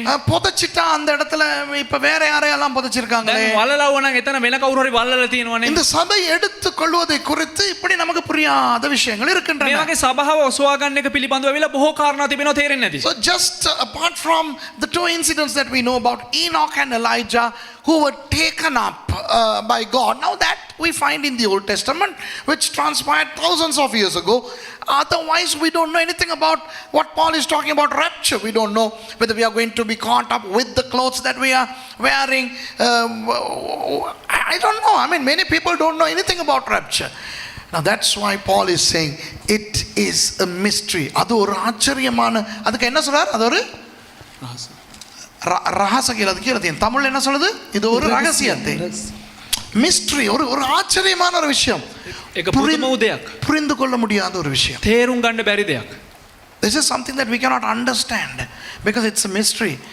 ஆகவே அதை புரிஞ்சு கொள்ள ட்ரை பண்ணாதீங்க. ඉතින් මේ පුදුම දේ ඇවිල්ලා අපි තේරුම් ගන්න බෑ. තේරුම් ගන්න හදන්නත් එපා. சில பேர் සමහරක් අය நினைக்கிறார்கள் இந்த நித்திரை செய்து கொண்டிருந்தால் எடுத்துக்கொள்ளப்பட மாட்டார். සමහරක් අය හිතනවා ඇවිල්ලා මේ නිදාගෙන හිටියනම් ඇවිල්ලා ඔසවා ගන්නේ නැහැ කියලා. சபை எடுத்துக்கொள்ளப்படும் பொழுது நித்திரை செய்து கொண்டிருக்க கூடாது. ඒ කියන්නේ සභාව ඔසවා ගන්න අවස්ථාවේදී නිදාගෙන ඉන්න ඕන Some නැහැ. people think that one should not be asleep when the rapture happens because he'll be left behind. Some people say you shouldn't be watching a movie because you'll be left behind. சில பேர் சொல்லுவாங்க நீங்க படம் கிடம் பார்த்துக்கிட்டு இருந்தீங்கன்னா நாசம் விட்டுட்டு போயிடுவார். සමහරක් අය කියන ඇවිල්ලා චිත්‍රපටයෙන් බලාගෙන හිටියනම් විනාශය ඇවිල්ලා දෙවියන් වහන්සේ ඔබ අත්හැරලායි කියලා. இப்படி பயங்கர புல்டா போண்டா கஞ்சா கப்ஸா விட்றானுங்க. මේ වගේ බොරු ඕන තරම් කියනවා. இதெல்லாம் நம்ம பேசக்கூடாது. මේ දේවල් අපි කතා කරන්න හොඳ ஏன் தெரியுமா? ඇයි දන්නවද? தெரியாது. දන්නේ නැති නිසා. We don't know to talk about rapture over and above what the Bible says. The only thing about it is that it is true and it will happen. அது உண்மை, அது நடக்கும். ඒක සත්‍යයි, ඒක අත්ත වශයෙන්ම සිද්ධ වෙන්නේ. அதற்கு ஆயத்தமாக இருக்க வேண்டும். ඒකට සූදානමින් ඉන්න අවශ්‍යයි. எப்படி ஆயத்தமாக இருக்கிறது? කොහොමද සූදානම් වෙන්නේ? ஆண்டவராகிய இயேசுவை ஏற்றுக்கொண்டு விட்டோம். දෙවියන් වහන්සේ යේසුස් වහන්සේව පිළිගත්තා. அவருடையவர்களாக வாழ்வோம். அதுவே போதும். වහන්සේගේ ආය වශයෙන් අපි ජීවත් වෙමු. මේක වෙනම We දෙයක්. are Christians. We have Jesus in our lives. Let's live like this. And the Lord will take us. That's what the Bible says. We don't need to kill ourselves trying to understand how, when, why this rapture is going to happen. இந்த rapture எப்போ, சபை எடுத்துக்கொள்ளப்படுதல் எப்போ நடக்க போகிறது, எப்படி நடக்க போகிறது, எந்த இடத்துல நடக்க போகிறது என்று மண்டையை போட்டு குழப்பிக் கொள்ள வேண்டிய ඒ කියන්නේ මේ அவசியம் ඔසවා ගැනීම කවද්ද සිදු වෙන්නේ, කොහොමද සිදු වෙන්නේ, කොයි වෙලාවෙද සිදු වෙන්නේ, කොයි ස්ථානෙද සිදු වෙන්නේ කියලා අපිට දැනගන්න අපිට මේ තැවෙන්න අවශ්‍යතාවයක් නැහැ. ஏனென்றால் அது ஒரு ரகசியம், அது ஒரு ஆச்சரியமான ඇයි කිව්වොත් ඒක රහස් දෙයක්, නැත්නම් ඒකේ ආශ්චර්යමත් පුදුම දෙයක්. ஒன்றே ஒன்று, එකම එක දෙයයි. அது நடக்கும், අනිවාර්යයෙන් මේක සිද්ධ වෙනවා. நடந்தே தீரும். සිද්ධ වෙලාම හමාර වෙනවා. We believe in the rapture and the rapture will take place. That's all we know. Okay? அடுத்தது ஐந்தாவது காரியம். මීළඟට පස්වෙනි කාරණාව எபேசியர் 5ஆம் அதிகாரம் 32வது வசனத்துல இன்னும் ஒரு பெரிய ரகசியம் இருக்கிறது. එපිස පස්වෙනි පරිච්ඡේදයේ 32 වෙනි පදයේ තවත් එක රහසක් තිබෙනවා. Ephesians chapter 5 and verse 32. வாசிங்க. இந்த ரகசியம் பெரியது, நான் கிறிஸ்துவை பற்றியும் சபையை பற்றியும் சொல்லுகிறேன். මේ රහස මහත් නමුත් මම ක්‍රිස්තුස් වහන්සේ ගැනත් සභාව ගැනත් කතා කරමි. However, this is a profound mystery. But I'm talking about Christ and the church. என்னது இந்த பெரிய ரகசியம்? මොකද්ද මේ විශාල රහස? 23வது வசனத்தை வாசிங்க. 23 වෙනි පදේ කියවන්න. Verse 23. கிறிஸ்து சபைக்கு தலையாயிருக்கிறது போல புருஷனும் மனைவிக்கு தலையாயிருக்கிறான், அவரே சரீரத்துக்கும் இரட்சகராயிருக்கிறார். சரி, இந்த வசனங்களை நீங்கள் பிறகு வாசித்து பார்த்தால் මේ වචන අපි පසුව කියවලා බැලුවා නම් பவுலடியார் என்ன தெரியுமா சொல்லுகிறார்? පෞල්තුමා මොනවද දන්නවද කියන්නේ? புருஷன் மனைவி போலவாம் இயேசுவும் சபையும். ඒ කියන්නේ පුරුෂයා සහ භාර්යාව වගේලු ඇවිල්ලා යේසුස් වහන්සේත් සභාවත්. புருஷன் மனைவிக்கு தலையாய் இருக்கிறது போல இயேசு சபைக்கு தலையாய் இருக்கிறாராம். ඒ කියන්නේ පුරුෂයා භාර්යාවට හිසව සිටින්නා සේම ඇවිල්ලා යේසුස් වහන්සේ සභාවට හිසව සිටිනවා. Paul says that just as the husband is the head of the wife, Jesus is the head of the church. In other words, Paul is comparing the conjugal relationship to the relationship of Jesus with his church. ஒரு புருஷன் மனைவியை போல இயேசு சபை என்று சொல்லுவதை புரிந்து கொள்ள முடியுதா? ඒ කියන්නේ පුරුෂයා සහ භාර්යාව වගේ තමයිලු යේසුස් වහන්සේ සභාවත් කියන දේ අපිට තේරුම් ගන්න පුළුවන්ද? எங்களுக்கு தெரிஞ்ச புருஷன்மார் யார்? ඒ කියන්නේ අපිට දන්න පුරුෂයන් කවුද? இந்த இடத்துல இருக்கிற அப்பாவிகள். දැන් මෙතන ඉන්න පව්කාරයෝ. ඔයා ගැන විතරක් නෙවෙයි අපි කතා කරන්නේ. අනිත් අපිත් ඉන්නද ඔයා ගැන විතරක් ඔයා කියන පව්කාරයන්. බලන්න අපි කොච්චර සුද්ධද නේද? இங்கே பாருங்க இங்கே இருக்கிற புருஷன்மார் இருக்கிறாங்க. දැන් මෙතන ඉන්න පුරුෂයන් සිටිනවා. எங்களுகளை பார்த்தா අපිව බැලුවා නම් இப்படி ஒரு இயேசு சபைக்கு தேவையான ඒ කියන්නේ මේ ආකාර වූ යේසුස් කෙනෙක් සභාවට අවශ්‍යද කියලා හිතනවා. இல்லையா? அந்த பொண்டாட்டிமார்கிட்ட போயிட்டு கேட்டு பாருங்க. ඒ කියන්නේ ඒ භාර්යාවකින් ගිහලා අහලා බලන්න. குமாரி அக்கனா சொல்லு நே வகை வஸ்து அறி வந்த அவன் அது பெரிய புல்டா போண்டா கஞ்சா கப்சா. இங்கே பாருங்க உண்மையாக இந்த புருஷன் மனைவி உறவு என்பது புரிந்து கொள்ள முடியாத ஒரு உறவு. ඒ කියන්නේ මේ පුරුෂයා භාර්යාව මේ සම්බන්ධ කියන්නේ තේරුම් ගන්න බැරි One දෙයක්. cannot really understand the husband wife relationship. Two people from two different backgrounds are brought together and then they become one and they have to live.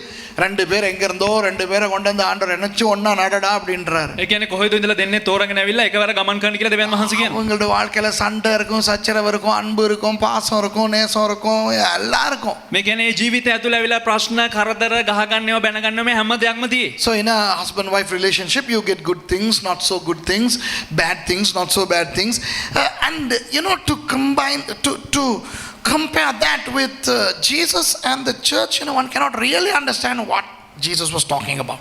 இயேசு இதை குறித்து என்ன அர்த்தத்தோடு பேசுகிறார் என்று புரிந்து கொள்ள முடியாது. ඒ அப்படிதான் කියන්නේ යේසුස් වහන්සේ මේ කුමන අර්ථයකින් මේ පිළිබඳව කතා කරනවද කියලා තේරෙන්න ගන්න. இயேசு எங்களுடைய மணவாளன். යේසුස් වහන්සේ අපේ මනමාලයා. ஆனா அவரை ஏசப்பாம்பாங்க தமிழாக்கள். නමුත් දෙමළ අය කියන ඇවිල්ලා යේසු අප්පා කියලා කියනවා. යේසු තාත්තා කියලා කියනවා. என்னன்னே புரியாது. உங்களுக்கு புரியுதா இது? ඒ කියන්නේ තේරෙන්නේ ඔබලට තේරෙනවද? இயேசு ஆண்டவர், அப்படிதானே? ඒ කියන්නේ යේසුස් වහන්සේ දෙවියන් වහන්සේ. Jesus is God. How can God be your husband? ஆண்டவர் உங்களுடைய கணவனாய் இருக்கிறது எப்படி? ඒ කියන්නේ දෙවියන් වහන්සේ කොහොමද ඔබේ පුරුෂයා වෙන්නේ? இது ஒரு ஆச்சரியம். මේක එක පුදුම දෙයක්. இது ஒரு ரகசியம். මේක එක රහසක්. ஆனால் சபைக்கு நாங்கள் தெரிந்து கொள்ள வேண்டிய ஒரு ஆசீர்வாதமான விஷயம் என்னவென்றால், නමුත් සභාවට අපි දැනගන්න ඕන ආශිර්වාදමත් දෙයක් මොකද්ද කිව්වොත් புரியாது, තේරෙන්නේ නැහැ. ஆனாலும் නමුත් அது உண்மை. ඒක ඇත්තයි. ஆண்டவர் ஒரு நல்ல கணவனாக கிறிஸ்தவர்களுக்கு சபைக்கு இயங்குகிறார். දෙවියන් වහන්සේ එක යහපත් පුරුෂයෙක් ලෙසින් සභාවට පෙනී So සිටිනවා. Jesus is functioning as a good head, good husband to the church. இன்னும் ரெண்டு விஷயம் இருக்கு, அதை சொல்லி முடிக்க போறேன். තව කාරණා දෙකක් තිබෙනවා කියලා හමාර කරන්න යනවා. 1 Timothy chapter 3 and verse 16. 1 தீமோத்தேயு 3ஆம் அதிகாரம் 16வது வசனம். 1 තිමෝති 3 වෙනි පරිච්ඡේදයේ 16 වෙනි පදය. දේව භක්තිය රහසද නිසකකමද මහත්ය. උන්වහන්සේ මාංශයේ ප්‍රකාශ වූසේක. ආත්මයේ ධර්මිෂ්ඨ ඔප්පු වූසේක. දූතයන්ට පෙන්වුසේක. අන්‍ය ජාතින් අතරේ ප්‍රකාශ කරන ලැබුසේක. ලෝකේ අදහන් ලැබුසේක.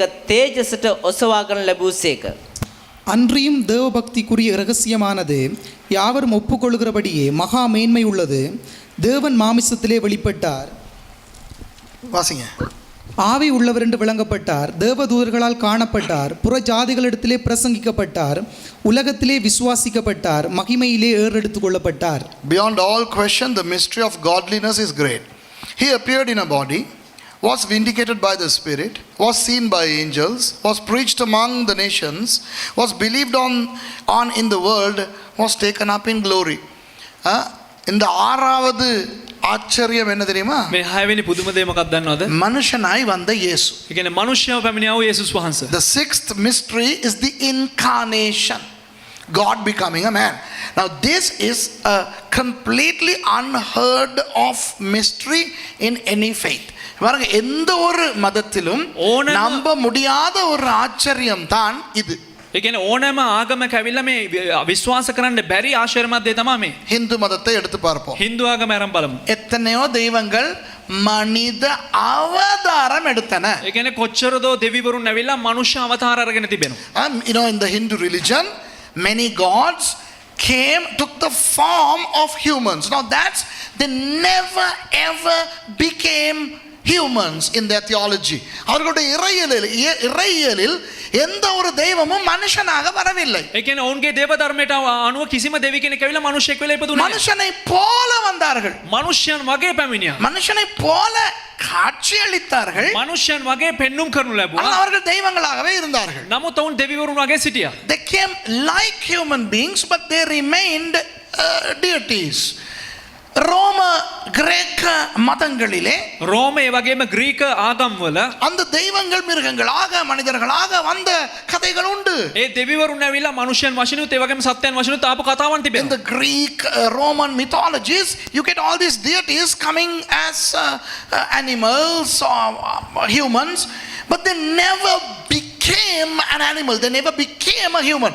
அந்த கதைகளிலே அந்த தெய்வங்கள் மனிதர்களாகவோ மிருகங்களாகவோ மாறவில்லை. ඒ කතාවන් වල ඇවිල්ලා ඒ මිනිසයන් ඇවිල්ලා ඒ කියන්නේ මිනිසයන් සත්‍යයන් ලෙසත් මිනිසයන් දෙවියන් ලෙසත් ලෙස මාරුනේ නැහැ. உலக சரித்திரத்திலே ஒரே ஒரு தடவை ලෝක ඉතිහාසයේ එකම එක වතාවක් ஒரே ஒருவர் வந்தார். එකම එක පුද්ගලයෙක් පැමිණියා. ஒரு பிள்ளையை போலவே பிறந்தார். එක ළමෙක් ලදරුවෙක් වශයෙන් ඉපදුණා. ஒரு குழந்தை அழுவது போலவே அழுதார். එක ලදරුවෙක් කොහමද අඬන්නේ ඒ වගේ ඇඬුවා. நாங்கள் வளருவது போலவே வளர்ந்தார். අපි වර්ධනය වෙනවා හා සමානව වර්ධනය වෙනවා. எங்களைப் போலவே பசி, தாகம், களைப்பு, கோபம், எரிச்சல், அன்பு எல்லாம் வந்தது. අපිට වගේ බඩගිනි වීම ඒ වගේ මහන්සිය ඒ වගේම ආදරය ඒ වගේම දුක මේ හැම දෙයක්ම ඔහුට පැමිණියා. அவருக்கு உள்ளே தெய்வம் என்ற ஒரு விஷயம் இருக்கவே இல்லை. ඒ කියන්නේ ඔහුගේ අතුලාන්තයේ දෙවි කෙනෙක් කියන ඒ தત્ත්වය තිබුණේම නැහැ. ஆனால் அவர்தான் தெய்வம். නමුත් ඔහු තමයි දෙවියන් වහන්සේ. ஆனால் அவர் தெய்வம் இல்லை. ඒ කියන්නේ ඔහු දෙවියන් නෙමෙයි. ஆனால் அவர்தான் தெய்வம். නමුත් ඔහු දෙවියන් වහන්සේ. இது எப்படி ஐயா මේක புரியுது? කොහොමද තේරෙන්නේ? So once in the entire history, one person was born as a baby just like all other babies, grew up like all of us, had all the feelings, good and bad, anger, hunger, sadness, joy, everything.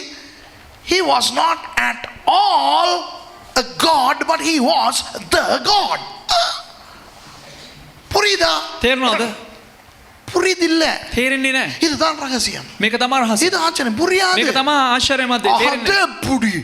ඒක කොහොමද? தெரியாது. දන්නේ නැහැ. இயேசு சாமியா? යේසුස් වහන්සේ දෙවියන් වහන්සේද? ඔව්. அப்ப அவர் இங்க இருக்கும்போது அவர் மனுஷன் தானே? එතකොට මෙහි ඉන්නකොට මිනිස්සු නේද? ඔව්. அப்ப இங்க இருக்கும்போது அவர் சாமி இல்ல தானே? එතකොට මෙහි ඉන්නකොට දෙවියන් වහන්සේ නෙමෙයි නේද? ඔව්. ஆனா அவர் தானே சாமி? නමුත් එයා නේද දෙවියන් වහන්සේ? ඔව්. கண்ணுக்கு இடிக்குதே. கணம் හරියන්නේ හරියන්නේ නැහැ නේ. அதுதான் ரகசியம். ඒක තමයි රහස. அதுதான் ஆச்சரியம். ඒක තමයි පුදුම දේ. கணக்கு புரிஞ்சா அதுக்கு பேர் ரகசியம் அல்ல கண்ணுக்கு. ඒ කියන්නේ ගණන් තේරුණා නම් ඇවිල්ලා ඒක ඇවිල්ලා ගණන් கணம். හරිද? 2 2 4 தானே? 2 2 4යිනේ. 2 2 5னா 2 2 5යි නම් அது பிள்ளை. ඒක වැරදි. பிள்ளையா இருந்தாலும் அதுதான் சரினா ඒ කියන්නේ වැරදි නා ඒක ආපහු හරි කියනවා නම් எங்கேயோ இடிக்குது. ඒ කියන්නේ මොකක් හරි වැරද්දක් அது තියෙනවා. மாதிரி தான் இது. ඒ වගේ තමයි මේකත්. Jesus is the greatest mystery in history. Okay? இயேசு தான் சரித்திரத்திலேயே பயங்கர ஆச்சரியம். ඒ කියන්නේ යේසුස් වහන්සේ තමයි ඉතිහාසෙම ඇවිල්ලා භයානක පුදුම දේ. அவரை උන්වහන්සේව ஒரு சாதாரண மனுஷனாவே நிரூபிச்சு முடிக்கலாம் தெரியுமா அது? නිකන් සාධාරණ මිනිහෙක් ලෙස ඇවිල්ලා අපිට ඔප්පු කරන්න පුළුවන්. You know, we can prove that Jesus was not at all deity. He was 100% human. We can prove that. Do you know that? எங்களுக்கு முடியும் அவர் அப்படி நிரூபிக்க.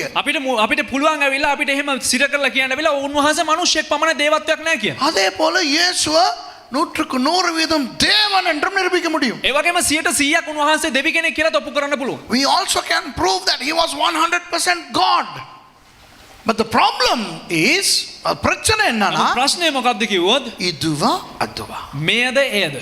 இதுவா இருக்கும்போது அது இல்ல. ඒ කියන්නේ මේක තියෙනකොට ඒක නෙවෙයි. அதுவா இருக்கும்போது இது இல்ல. ඒක තියෙනකොට මේක නෙවෙයි. ஆனா இதா இருக்கும்போது அதுவும் இருந்தது. නමුත් මේක තියෙනකොට ඒකත් හිටියා. அதா இருக்கும்போது இதுவும் ඒක இருந்தது. වෙලා තියෙනකොට මේකත් හිටියා. ரெண்டும் தான். දෙකම තමයි. ஆனா ரெண்டுமே இல்ல. නමුත් දෙකම නෙවෙයි. புரியுதா?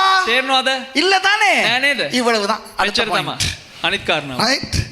வணங்குதா? இயேசுவை புரியாது. We can't understand Jesus. We can squeeze our brains and put the brains in the washing machine, wash it, dry it and put it in the microwave, heat it up, still we will not understand. கடைசி අවසාන වශයෙන් எபிரேயர் 12:11. හෙබ්‍රේව් Hebrews chapter 12 and verse 11. හෙබ්‍රේව් 12 වෙනි පරිච්ඡේදය 11 වෙනි පදය. කිසි දඬුවම් ලබන කල ඒක ශෝකයකට මිස ප්‍රීතියට කාරණාවක් මෙන් පෙනෙන්නේ නැත. නමුත් පසුවෙන් පෙළුණු තැනැත්තන්ට ධර්මිෂ්ඨකමේ සමාදාන ඵල හටගන්නේය. எந்த சிற்சையும் தற்காலத்திலே சந்தோஷமாய் காணாமல் துக்கமாய் காணும் ஆகிலும் பிற்காலத்திலே அதிலே பழக்கப்படுகிறவர்களுக்கு அது நீதியாகிய சமாதான பலனை தரும். No discipline seems pleasant at the time, but painful. Later on, however, it produces a harvest of righteousness and peace for those who have been trained by it. Suffering, துன்பம். කියන්නේ දුක, වේදනාව. துன்பம் இன்றைக்கு கிறிஸ்தவர்களுக்கு இருக்கிறது, எங்களுடைய வாழ்க்கையில் இருக்கிறது. ඒ කියන්නේ මේ දුක කියන එක මේ අපි ක්‍රිස්තියානි කාරයන්ගේ ජීවිතේ තිබෙනවා. இப்போ பாருங்க, எத்தனை பேர்கிட்ட பண பிரச்சனை இருக்குது. கையை குத்தி காட்டுங்க, பண பிரச்சனை இருக்காங்க. நானே தைய දැන් தூக்கிட்டேன். කී දෙනෙකුට ඇවිල්ලා මුදල් ප්‍රශ්න තියෙනවා, ආර්ථික ප්‍රශ්න. අතෝසල පෙන්නන්න බලන්න. ஓகே, கை தூக்கி கீழே போடுங்க. எத்தனை பேருக்கு உடம்புல ஏதாவது ஒரு சுகம் இல்லாதது කී இருக்கு? දෙනෙකුට ඇවිල්ලා ශරීරයේ සින්නදෝ මොකක් පෙරස. හරි මේ පොඩි හරි ලොකු හරි දෙයක් අසනීපව තිබෙනවද? අසනීපව කවුරුන් ඉන්නවද? කැස්සක්, හෙම්බ්‍රිසාවක්, විසිරාදයක්, කට්ටක් ඇනිලා, ඇණයක් ඇනිලා. Right, okay. எத்தனை பேர் கடந்த ஒரு மாசத்துக்குள்ள அல்லது ஒரு வாரத்துக்குள்ள கவலைப்பட்டீங்க ஏதாவது ஒரு காரணத்துக்கு? කී දෙනෙක් පසුගිය මාසෙ තුල මොකක් හරි දෙයකට ඇවිල්ලා මේ දුක් වුණේ? பண பிரச்சனை இருக்கு, මුදල් ප්‍රශ්න තියෙනවා, வியாதி, රෝග තිබෙනවා, துக்கம் இருக்கு. දුක තියෙනවා. ஆனா பேர் என்ன? නමුත් නම මොකද්ද? கிறிஸ்தவர்கள். ක්‍රිස්තියානි කාරයන්. ரட்சிக்கப்பட்டிருக்கிறீங்க. ගැලවීම ලැබලා තියෙනවා. என்ன என்ன இது அர்த்தம்? මොකද්ද මේකේ තේරුම? Why do you need to suffer? Come on. Financial lack is a suffering. Physical ailment is a suffering. Sadness is an expression of suffering. So I see a suffering bunch here, and with me we are all suffering. But we are called Christians. எல்லாரும் துன்பப்பட்டு இருக்கோம். காசு இல்லைன்னா துன்பம், මේ හැමදේනම විඳවන වෙලා මුදල් නැත්තම් විඳවනවා. உடம்புக்கு சுகம் இல்லைன்னா துன்பம். ශරීරයට මේ සුවේ නැත්තම් ඇවිල්ලා විඳවනවා. இல்லையா ராஜி? பாருங்க, பாவம், நம்மளாவது துன்பத்தை அடக்கிட்டு இருக்கோம், ஊழி வச்சுக்கிட்டு இருக்கு. බලන්න අපි හරි මැඩපොත්තක ඉන්නවා. සහෝදර රජිට එහෙම බෑ. இங்க நானும் கால் வீங்கி போய் நிக்க முடியாம நின்றுகிட்டு இருக்கேன். මගෙත් කකුල ඉදිමිලා මටත් මේ හිට ගන්න බැරුව ඉන්නේ. சரியா? ஆகவே துன்பம். ஆனால் என்ன என்ன சொன்னாங்க ரட்சிக்கப்பட்ட போது? නමුත් අපි ගැලවීම ලබනකොට අපිට මොනවද කිව්වේ? අපිට මොනවද අහන්න ලැබුණේ? வேதனையா, වේදනාවද, பிரச்சனையா, ප්‍රශ්නයද, நோயா, ලෙඩද, பேயா, මේ යක්ෂයද, குடும்பத்துல சமாதானம் இல்லையா, පවුලේ සමාදානෙ නැද්ද, தொல்லையா, கஷ்டங்களா, வாண்ணா කරදරද, ප්‍රශ්නද එන්න කියලා කිව්වා. வந்தோம்.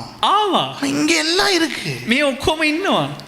என்ன இதுக்கு அர்த்தம்? මොකද්ද මේකට What අර්ථය? is the meaning of this? When they preached the gospel to us, they said, come, the Christianity is wonderful.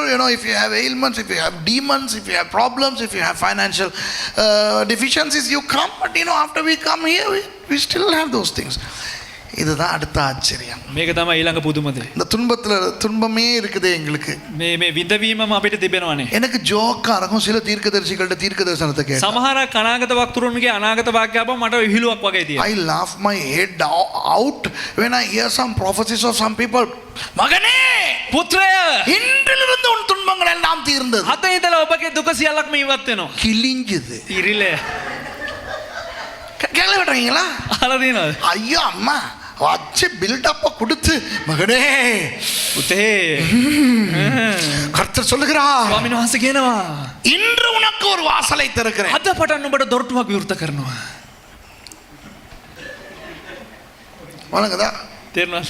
அவருக்கும் தெரியாது, ඔහුට දන්නේ නැහැ. கேட்கிறவனுக்கும் தெரியாது. අහන එක්කනට දන්නේ නැහැ. மேல இருக்கிற பிதா குமாரனை பார்த்து கேட்பாரு, யூ ஓப்பன்.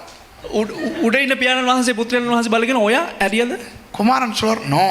கீழ இருக்கிற ஆவியானவர்ட்ட வேலையா இருக்கும். පුත්‍රයන් වහන්සේ කියනවා නෑ, පල්ලෙහා ඉන්න இவர் ආත්මයන් இங்க වහන්සේ. சொல்வார், මෙයා යට ඉඳලා කියනවා නෑ කියලා. ஏன் இந்த மாதிரி கள்ள தீர்க்கதரிசனம் விடுறானுங்க? ඇයි මෙහෙම බොරු අනාගත වාක්‍ය ඇති කරන්නේ? ஒரு நாளும் இந்த உலகத்திலே வாழும் போது එක දවසක් හරි මේ ලෝකේ ජීවත් වෙනකොට ஆண்டவராகிய இயேசு சொல்லவில்லை, දෙවියන් වහන්සේ වූ යේසුස් වහන්සේ කිව්වේ නෑ, என்னை பின்பற்றி வருகிறவனுக்கு நான் பனிசும் வாழைப்பழமும் கொடுப்பேன். මාව අනුගමනය කරන අයට මම බනිසුත් කෙහෙල් කෙලිත් දෙනවා කියලා.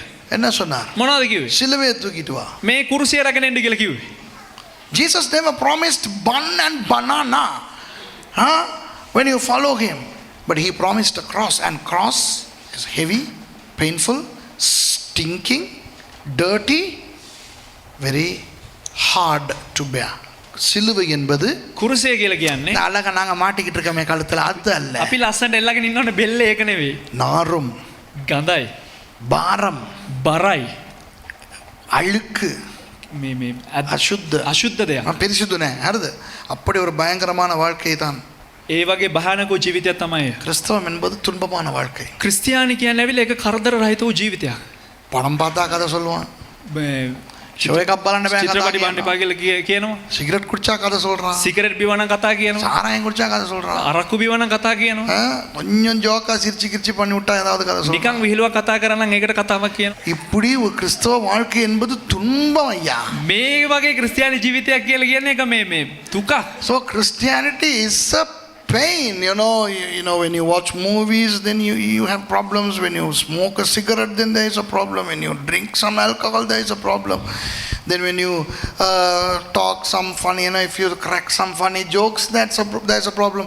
இதுல வேற சர்ச்சுக்கு வரலனா பிரச்சனை, ඒ වගේ නෙමෙයි සභාවට ආවේ නැත්නම් ඊළඟට ප්‍රශ්නයක්. வந்தா பிரச்சனை, ආවත් ප්‍රශ්න. வந்தா தசமம் பாங்க ආවොත් දසෙන් කොට සිල්ලනවා. வழங்கதா வரலாட்டி வீட்டுக்கு வந்து கேக்குறாங்க. ආවේ නැත්නම් ගෙදරට ඇවිල්ලා අහනවා.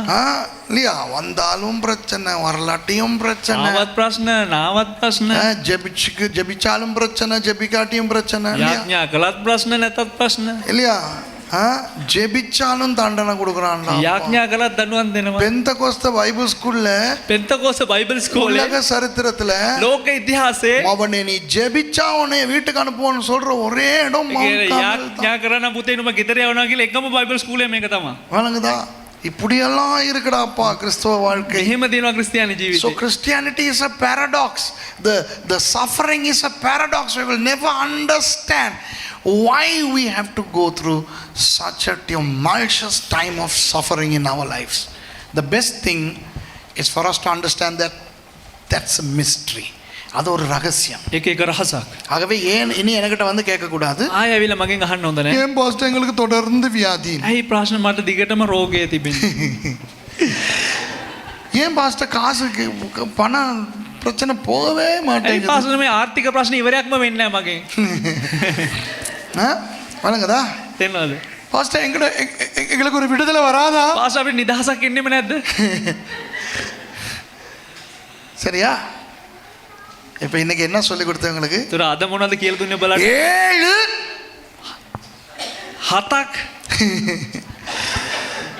7 things that we don't understand. முதலாவது, ප්‍රථම දේ ඇවිල්ලා නොතේරෙන බුදු கெட்டவன் எல்லாம் நல்லா இருக்கிறான், கெட்டவன் எல்லாம் நல்லா இருக்கிறான், නරකයි ඔක්කොම හොඳට ඉන්නවා. ஏன் அவன் எல்லாம் நல்லா இருக்கிறான்? ඒ කටේ හොඳට ඉන්නේ.